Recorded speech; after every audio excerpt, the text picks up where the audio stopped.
Ano kayang feeling pag ang pusa mong nawala for many years ay bumalik sa bahay nyo? For a cat lover, I'm very sure napaka-emotional ng tagpong yon. I-share ko lang tong comment ni Peanut28. Ang sabi niya, effective po sa akin. After 3 years po, bumalik ang pusa ko. Last month ko lang po ginawa yan kasi nakita ko nga po dito sa TikTok. Ginawa ko po. Ngayon po, bumalik na siya after 3 years. Salamat. Ang sinasabi niya na ginawa niya dito guys is the Japanese technique of finding lost cats. Nag-post kasi ako ng video about that before with the hope na sana mapanood ng mga cat parents na nawalan ng pusa o hinahanap ang kanilang mga cats na gawin din ito. Medyo nakakatawa ang paraan na ito but there is really nothing to lose kung gagawin mo. Tingnan mo naman si Peanut28.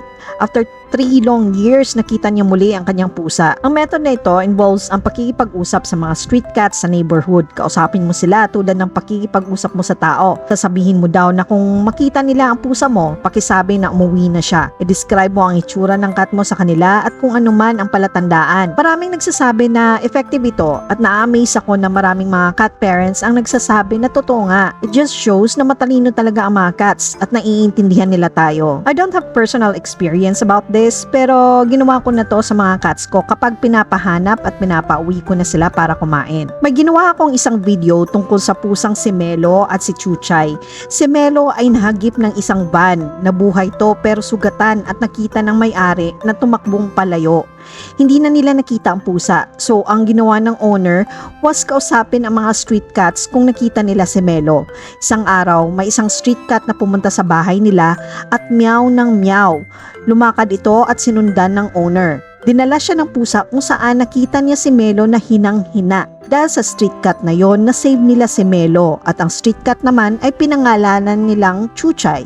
If you want to watch the full video ni Melo and Chuchay, please check yung nakapin na video sa profile ko. Let me share this comment na rin which really made more sense. They can smell from miles away. Mahanap ka nila eventually. Some took 3 years to get back, kaya patience lang. Cats are social animals. Your lost cat can smell you from those cats. Kaya maganda nga yan na makipag-usap ka sa street cats. You can also pet them. Just put alcohol or hand sanitizer after. To Peanut28, thanks for sharing your heartwarming story and maraming salamat for not giving up on your cat. Medyo teary-eyed ako nung nabasa ko ang message mo. And for parents na nawalan din ng pusa, please huwag kayong mawalan ng pag-asa. Listen to what your heart tells you. I hope you like this video guys. Thanks for watching and see you in the next video.